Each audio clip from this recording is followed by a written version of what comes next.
नमस्कार मित्रों, मैं विकास शाक्य एक बार फिर से आप सबका स्वागत करता हूं अपने चैनल पर। और आज हम डिस्कस करने जा रहे हैं मनुस्मृति, इसके चैप्टर नंबर 2 के वर्स नंबर 70 से लेकर के 75 तक, 70 से लेकर के 75 तक, यानी कि 6 श्लोक आज हम डिस्कस करेंगे। ठीक है। अब आपको पता होगा कि मनुस्मृति में जो भी चीजें हम डिस्कस कर रहे हैं, they are not more related to the scientific portion of the Vedas, they are more related to the day to day life transactions. जो हम डे टू डे लाइफ में हम अपने काम करते हैं, उन कामों को किस तरह से करें, वो काम करने से पहले हम क्या करें, या वो काम करते समय हम क्या फॉलो करें। कुल मिलाकर के हमारी लाइफ में एक संस्कार डालने का जो काम किया जाता है, वो कैसे किया जाता है, वो संस्कार कैसे होने चाहिए, उनके बारे में बताया जा रहा है। लेकिन संस्कार क्यों होते हैं?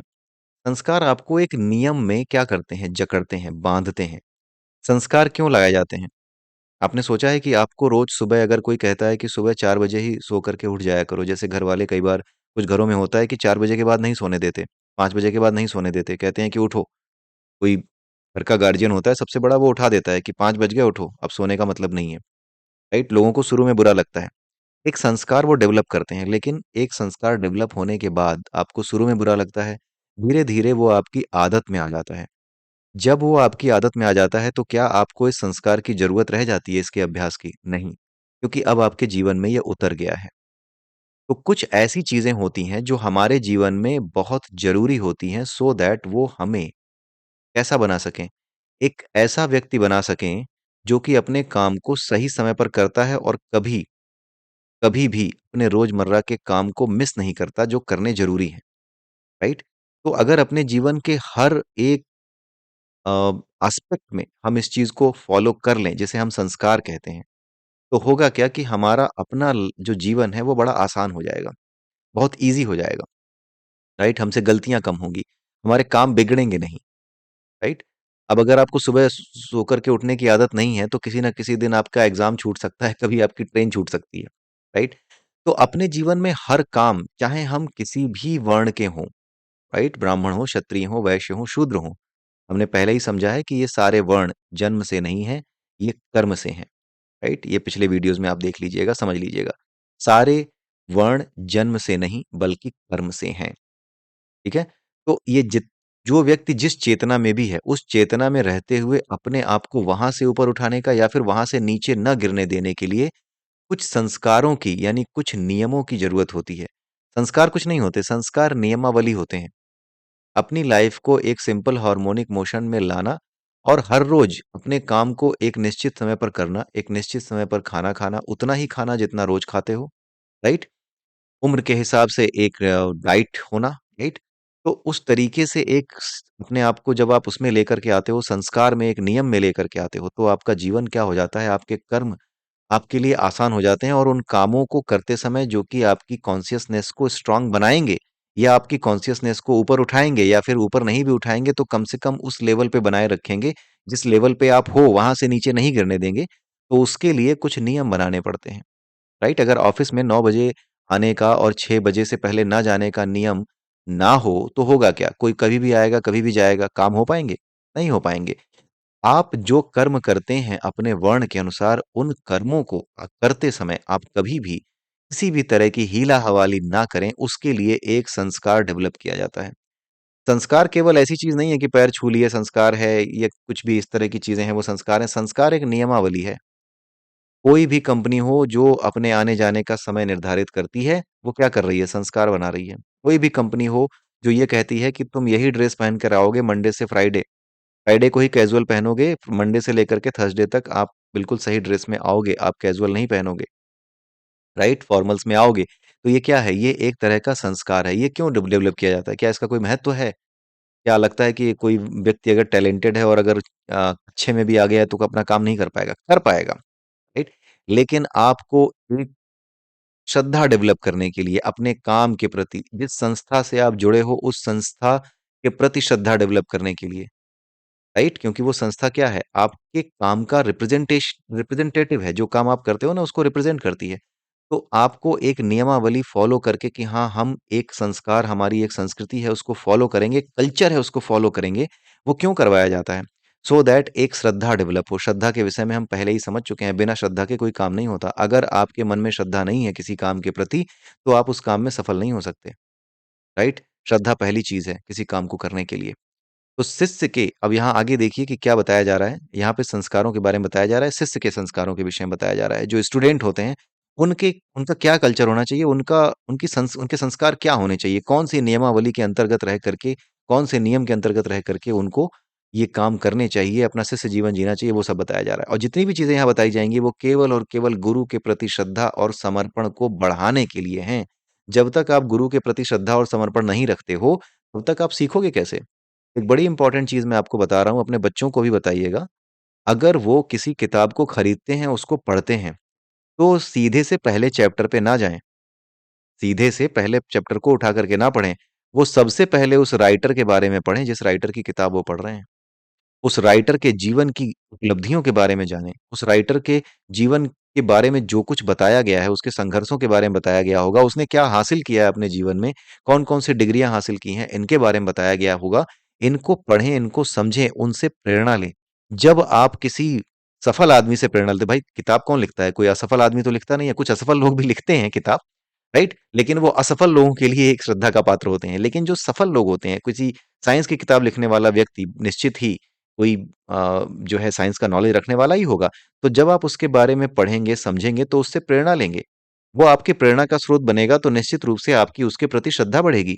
और बिना श्रद्धा के आप उसकी लिखी हुई बातों को ना सुनना चाहेंगे, ना समझना चाहेंगे, ना पढ़ना चाहेंगे। इसीलिए गुरु के प्रति श्रद्धा होना, आजकल ये बड़ा गलत माहौल चलता है कि हाँ, वो टीचर हैं, वो ठीक नहीं पढ़ाते, वो हैं, वो नहीं पढ़ाते। ना, चाहे जैसा पढ़ा रहे हों, राइट? वो अपनी तरफ से प्रयास कर रहे हैं। तो स्टूडेंट्स के मन में श्रद्धा होनी चाहिए। उस श्रद्धा को डेवलप करना पहला काम है जो आज के समय में मिसिंग है। लेकिन यज्ञोपवीत संस्कार के साथ ही ब्राह्मण, क्षत्रिय और वैश्य, इन तीनों के ही भीतर ये संस्कार, ये श्रद्धा गुरु के प्रति पैदा कर दी जाती थी। कैसे की जाती थी, उसके कुछ संस्कार यहाँ बताए गए हैं, वो आप समझ लीजिए। ये बताए गए हैं 70 से 75 के बीच में, और आगे भी हैं, लेकिन आज हम 70 से 75 के बीच ही डिस्कस करेंगे। आगे ये बताया जा रहा है कि शिष्य के यज्ञोपवीत संस्कार के उपरांत पहले गुरु शिष्य को शुद्धि, आचार, प्रातः काल और सायंकाल हवन और संध्या सिखाए, यानी उसको एक नियम में बांधे। हवन और संध्या सिखाए, यानी संध्या वंदन सिखाए। क्यों सिखाए? क्योंकि संध्या वंदन में किसकी उपासना की जाती है? प्रकृति के तत्वों की उपासना की जाती है, देवताओं की उपासना की जाती है। देवता क्या है? प्रकृति के तत्व ही तो देवता है। ये नेचर, इस प्रकृति को जो चीजें चला रही हैं, जो शक्तियां चला रही हैं, जो ऊर्जाएं चला रही हैं, उन्हीं ऊर्जाओं को देवता कहा जाता है। इनके प्रति भी श्रद्धा हो। श्रद्धा बहुत मुख्य गुण है शिष्य का। कोई भी शिष्य हो, उसके लिए श्रद्धा बहुत बड़ा गुण है। इसलिए हर चीज के प्रति श्रद्धा समर्पित करना, हर चीज के प्रति श्रद्धावान होना, ये सिखाना जरूरी है। और उसी श्रद्धा को सिखाने का तरीका क्या है? ये शुद्धि है। ये आचार, प्रातः काल और सायंकाल हवन और ये संध्या वंदन, ये सब के सब उसी श्रद्धा का एक क्या है? श्रद्धा को सिखाने का एक चरण है। ये एक तरीका है। हर चीज के प्रति श्रद्धा रखना, सिखाना, राइट? ये पूजा पाठ लोगों को लगता है कि हाँ, ये क्या घंटी घंटा है ना। तुम मूर्ख हो। ये घंटी घंटा इसलिए बजाए जाते हैं क्योंकि केवल घंटी नहीं बजानी होती, आप उसके साथ किसी के प्रति श्रद्धा करते हैं, किसी को अपने मन में धारण करते हैं, राइट? किसी देवता को मन में धारण करते हैं, उसके बारे में समझते हैं। जब उसको अपने मन में धारण करते हैं, उसके प्रति श्रद्धा आती है आपके मन में। तो हर चीज के प्रति श्रद्धा लाने का अर्थ क्या है? हर चीज के प्रति श्रद्धा लाने का अर्थ है कि श्रद्धा का अभ्यास करना है, ताकि सीखते समय आप श्रद्धावान रहें। इतना ही उद्देश्य होता है इसका, राइट? तो संस्कार डेवलप किए जाते हैं श्रद्धावान बनाने के लिए। तो ये सारी चीजें सिखाई जाती हैं श्रद्धावान बनाने के लिए, हर चीज के प्रति श्रद्धा पैदा करने के लिए, राइट? पढ़ने वाले शिष्य को शास्त्र विधि से उत्तर मुख आचमन करके हल्का वस्त्र धारण कर जितेंद्रिय होकर ब्रह्मांजलि पूर्वक पढ़ना चाहिए। ये सारी की सारी जो विधियां हैं ना, इसके बारे में डिटेल में मैं आपको यहाँ नहीं बता पाऊंगा, क्योंकि ये एक अलग चैप्टर, एक अलग सब्जेक्ट हो जाएगा, राइट? बिकॉज हमारा उद्देश्य यह है मनुस्मृति को समराइज करना, उसको समझना, उसके बारे में जो भ्रांत धारणाएं फैली हुई हैं, उनको जानना, उनको दूर हटाना, राइट? निश्चित रूप से कुछ बातें ऐसी लिखी हुई हैं जो कि अजीब सी लगती हैं, और जो कुछ भी संस्कारों के, परंपराओं के हिसाब से उस समय सही थी, हो सकता है आज सही ना हो। तो जो कुछ आज सही नहीं है, आज के परिप्रेक्ष्य में ठीक नहीं है, उसको हम हटाएंगे भी अपने जीवन से। लेकिन जो कुछ हमारे काम का है, जैसे ये श्रद्धावान होना, गुरु के प्रति श्रद्धावान होना, जो टीचर है उसके प्रति डिवोटेड होना, ये कितनी इंपॉर्टेंट चीज है। इसका कोई रिलेशन है क्या किसी वामपंथी होने से या किसी दक्षिणपंथी होने से, दलित होने से या ब्राह्मण होने से कोई रिलेशन नहीं है। इसका रिलेशन तो केवल और केवल आपकी प्रज्ञा को जागृत करने से है, राइट? तो इसलिए इस चीज को समझना बहुत जरूरी है कि यहाँ कहा क्या जा रहा है। और इसमें हर चीज को कि जितेंद्रिय क्या होता है, हल्का वस्त्र क्यों धारण करना है। हल्का वस्त्र आपने देखा होगा, हल्का वस्त्र का मतलब होता है वो कपड़ा जो कि वजन में हल्का हो, ऐसा नहीं। वो कपड़ा जो कि रंग में हल्का हो, जो कि इतना चटक मटक रंग का ना हो, जो कि प्रकाश की किरणों को इस तरीके से खींचे कि आपको शरीर में गर्मी महसूस हो या अनकंफर्टेबल फील करें। हल्का कपड़ा, पीले रंग का कपड़ा, झीना कपड़ा, जो शिष्य पहना करते थे, जो कि हल्का महसूस कराते हैं शरीर पर, उन कपड़ों को पहनने की बात यहाँ की गई है। शास्त्र विधि से उत्तर मुख आचमन करके, उत्तर मुख आचमन क्यों करना है, ये सब एक अलग लेवल का साइंस है जिसके बारे में मैं सॉरी डिटेल में डिस्कस यहाँ नहीं कर सकता। आप सिर्फ ये समझ जाइए कि उत्तर दिशा एक मुख्य दिशा है। मुख्य दिशा इसलिए है क्योंकि जो हमारी धरती का जो चुंबकत्व है, जो उत्तर दिशा, अगर आपने चुंबक देखा हो तो ये उत्तर दक्षिण में ठहरता है।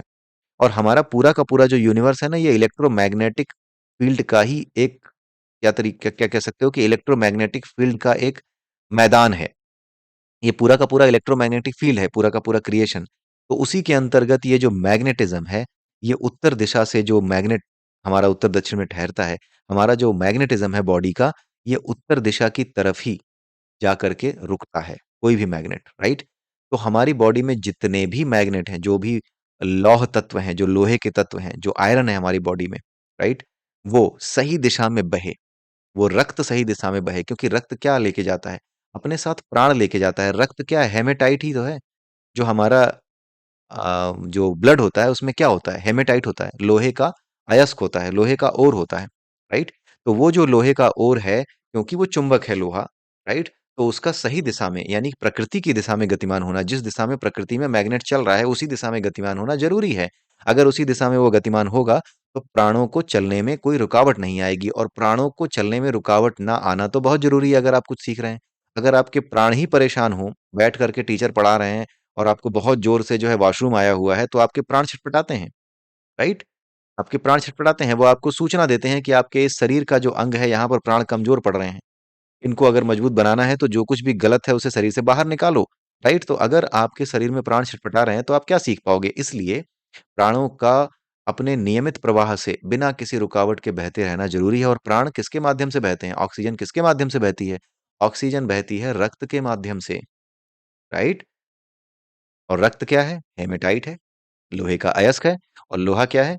ये क्या है? एक तरीके से चुंबक का चुंबकीय गुण रखता है। तो इस वजह से जो चुंबकीय दिशा है हमारी उत्तर उत्तर दिशा, जहां से चुंबकीय बल रेखाएं निकलती हैं, यानी कि वहां से निकल करके साउथ पोल में घुसती हैं।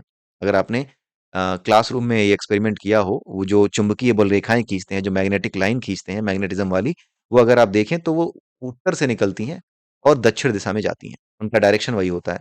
जो आपका कंपास होता है वो आपको लगातार इस तरीके से रीडायरेक्ट करता है कि वो नॉर्थ से निकल करके साउथ की ओर घूमने लगता है, राइट? यानी जो फ्लो है वो नॉर्थ से ऊपर की ओर जा रहा होता है और साउथ की तरफ जा रहा होता है, घूम रहा होता है साउथ की तरफ। क्योंकि ये नॉर्थ की तरफ जा रहा होता है, इसलिए हमारा जो मैग्नेट है, जो हमारे अंदर जो हेमेटाइट है, जो लोहा है, वो भी इसी दिशा में घूमता है।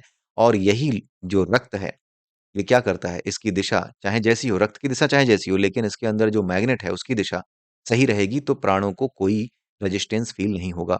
और अगर प्राणों को रेजिस्टेंस फील नहीं होगा तो आपको किसी भी चीज को सीखने में कोई अनकंफर्टेबल फीलिंग नहीं आएगी, राइट? आप जब चैन से बैठ पाएंगे तभी तो कुछ सीख पाएंगे। मैंने एग्जांपल दिया ना, वॉशरूम जोर से आई हो, क्लास में बड़ा अच्छा चैप्टर चल रहा हो, आपका सारा ध्यान तो वॉशरूम पे रहेगा। तो आपके प्राणों का बिल्कुल उन्मुक्त होना, बिल्कुल सही होना बहुत जरूरी है। ठीक है? जितेंद्रिय होकर, यानी अपनी इंद्रियों को चारों तरफ से रोक करके, मन ऐसा ना हो कि इधर-उधर भाग रहा हो, पढ़ते समय जीभ लपसपा रही हो, राइट? पढ़ते समय जो है ध्यान आ रहा हो किसी और का, गर्लफ्रेंड का ध्यान आ रहा हो, बॉयफ्रेंड का ध्यान आ रहा हो। यानी सभी इंद्रियों को वश में रख करके ब्रह्मांजलि पूर्वक, ब्रह्मांजलि यानी श्रद्धा पूर्वक, ब्रह्म की अंजलि, ब्रह्मांजलि जो है एक बनाई जाती है, वो श्रद्धा का एक तरीके से अपनी श्रद्धा को दिखाने का भी तरीका होती है, लेकिन उसका अर्थ कुछ और होता है ब्रह्मांजलि का, राइट? और जैसा कि मैं आपको बता चुका हूँ कि हर चीज डिटेल में एक्सप्लेन करने बैठा तो फिर मनुस्मृति का जो समरी देने का जो एक लक्ष्य था वो पूरा नहीं हो पाएगा, राइट? बट हाँ, मैं आपको जहां जहां जरूरत है वहां वहां पर चीजें बताता चल रहा हूँ, सो दैट इसको लेकर के जो भ्रांतियां हैं, मनुस्मृति को लेकर के जो गंदगी फैली हुई है समाज में, जो बहुत ही गलत तरीके से हमारे सामने परोसी जाती है, उसको दूर करना है। और ये हम दूर करके रहेंगे। आइए अब आगे कुछ ज्यादा नहीं है। वेदाध्ययन के आरंभ और अंत में सदा गुरु के चरण छुएं, संस्कार और हाथ जोड़कर पढ़ें, इसी को ब्रह्मांजलि कहते हैं। आ गया ब्रह्मांजलि, हाथ जोड़ करके पढ़ना, ये ब्रह्मांजलि मतलब जो कुछ भी पढ़ें हाथ जोड़ करके पढ़ें। यानी अब आपको एक अच्छी चीज समझ में आ रही होगी। किताब अगर समझ में नहीं आ रही है, किसी किताब में लिखी हुई कोई बात समझ में नहीं आ रही है, तो आप उसके हाथ जोड़ लीजिए। किताबों के पैर छूना, किताबों को छूना तो हमें आज भी सिखाया जाता है, माथे लगाना। लेकिन अगर आपको कोई चीज समझ में नहीं आ रही है, तो हाथ जोड़ करके, दोनों हाथों को जोड़ने पर आपको एक फीलिंग आती है। अगर आप अपने हाथों को खुला रखेंगे, तो आपको ऐसा फील होगा जैसे कि हमारे भीतर जो एनर्जी है ना, मेरे भीतर जो एनर्जी है, वो एक अनकंट्रोल्ड ट्रैवल कर रही है। लेकिन जैसे ही आप हाथ जोड़ते हैं, आपको ऐसा लगता है कि एनर्जी स्थिर हो गई है और अपने आप को समेट चुकी है आपके शरीर के भीतर ही। तो एनर्जी का समेटा होना बहुत ज़रूरी है। इसीलिए यहाँ पर चरण छू करके, हाथ जोड़ करके पढ़ें, इसी को ब्रह्मांजलि कहते हैं। तो ब्रह्मांजलि का इस्तेमाल कीजिए अगर कोई टॉपिक आपको समझ में नहीं आ रहा, या फिर अगर आप कुछ पढ़ते हैं या फिर कोई न्यूज़ देखते हैं, कोई आइटम आप समझने की कोशिश कर रहे हैं, यूपीएससी की प्रिपरेशन कर रहे हैं, कुछ समझना चाहते हैं, तो न्यूज़ वगैरह आप देखते होंगे। नहीं समझ में आ रहा, तो धीरे से अपने दोनों हाथ जोड़ लीजिए और सामने बैठ जाइए। निश्चित रूप से आपको अपना कंसंट्रेशन बढ़ाने में मदद मिलेगी, राइट? करके देखिएगा। अलग-अलग हाथ से गुरु के पैर छुएँ, दाहिने से दाहिना और बाएँ से बायाँ। गुरु बिना आलस्य के पहले शिष्य को अधीश्व भो, हे शिष्य पढ़ो, कहकर वेद पढ़ाएँ, राइट? सबसे पहले क्या कहना होता है गुरु को? अधीश्व भो, हे शिष्य पढ़ो, कह करके उसको वेद पढ़ाना चाहिए और अंत में विरामो अस्तु कहकर विश्राम करे। यानी शुरुआत जब पढ़ाई की होती थी तो क्या कहते थे गुरु? अधीश्व भो, और जब पढ़ाई समाप्त होती थी, उस दिन की क्लास खत्म होती थी, तो क्या बोलते थे? विरामो अस्तु कहते थे। वेदाध्ययन के आदि और अंत में ओम का उच्चारण सदा करें। यदि आदि में ओम ना कहें, तो विद्या में प्रेम नहीं होता, और अंत में ना कहें तो पढ़ी विद्या भूल जाती है। इसका मतलब है कि ये भी आप करके देखिए। अगर आपको कोई टॉपिक पढ़ने में दिक्कत होती है, कंसंट्रेशन नहीं बनता, तो उस टॉपिक को शुरू करने से पहले ओम करें, दोनों हाथ जोड़ें, राइट? अपनी एनर्जी को अ, एक सर्किल बनाएँ, एक वर्तुल बनाएँ अपनी एनर्जी का, और उसके बाद अब उसको सुनना शुरू करें या पढ़ना शुरू करें और अंत में ओम कहकर ही समाप्त करें। जब आप ऐसा नहीं करते, तो विद्या में प्रेम नहीं होता, और अंत में ना कहें तो विद्या पढ़ी हुई भूल जाती है। पूर्व दिशा को कुशासन का अग्रभाग करके, उस पर वेदाध्यायी बैठ करके, कुशासन, कुशासन, ठीक है? कुशासन का मतलब होता है, कुशासन का मतलब गंदा शासन नहीं, यही होता है। हिंदी भाषा को ना जानने पे दिक्कत यही होती है। कुछ लोग कह रहे हैं कुशासन, गंदा शासन। ओहो! ये तो मोदी जी के शासन की बात हो रही है क्या? क्योंकि अधिकतर लोगों को यही लगता है कि मोदी जी का शासन कुशासन है, क्योंकि कुछ लोगों की जो है रोजी-रोटी बंद हो गई है। पत्थर चलाने वालों की रोजी-रोटी बंद हो गई है, राइट? जो गंदगी चला करती थी, आतंकी घुसा करते थे देश में, उनकी रोजी-रोटी बंद हो गई है, तो उनको लग रहा है मोदी जी का शासन कुशासन है। भाई उनके लिए तो कुशासन ही है ना, आतंकवाद बंद हो गया तो कुशासन ही है। लेकिन ये कुशासन वो नहीं है, ये कुश का आसन है, जो मखमल का आसन होता है ना, जिस पे आप बैठते हो, उसको अगर आप इसका संधि विच्छेद करें तो उसको कहा गया है। कुश प्लस आसन यानी कुश का आसन। ये कुशासन वो वाला कुशासन नहीं है, राइट? ज़रा देखिए हिंदी धर्म की, हिंदी भाषा की खूबसूरती, हिंदू धर्म की खूबसूरती, कि यहाँ की इसकी भाषा ऐसी जटिल है कि जो आपका मूर्ख है, उसे उसी रूप में समझ में आएगी, और जो समझदार है, उसे अलग रूप में समझ में आएगी। कुशासन का अग्रभाग करके, अगर सिर्फ़ और सिर्फ़ ये कोई पढ़े कुशासन, तो कहेगा ये क्या है कुशासन? अगर उसे पता ही नहीं है कुशा का एक आसन होता है, तो वो क्या समझेगा? पूर्व दिशा को कुशासन का अग्रभाग करके, यानी कुशासन के अगले भाग को, उसका जो आसन है उसके अगले भाग को पूर्व दिशा में रखें, उस पर वेद पढ़ने वाला बैठे, 3 प्राणायाम करे। अब वो कौन से हैं? आई डोंट नो, उसके बारे में यहाँ आगे हो सकता है बताया गया हो। पवित्रता से स्वाध्याय करने के पूर्व ओंकार का उच्चारण करें, यानी कि अपनी पढ़ाई शुरू करने से पहले ओंकार का उच्चारण करें। तो आप भी इस चीज़ को करके देखिए। अगर आपको कोई चीज़ समझ में नहीं आती है, तो you should try this, right? तो इसी के साथ ये वीडियो मैं यहीं समाप्त करता हूँ। अगले वीडियो में फिर मिलेंगे। तब तक के लिए जय सिया राम, जय श्री कृष्णा, जय श्री राधे, जय मनु महाराज। मनुस्मृति जल्दी से जल्दी पूरे भारत में लागू हो, यही उम्मीद करता हूँ। नमस्कार।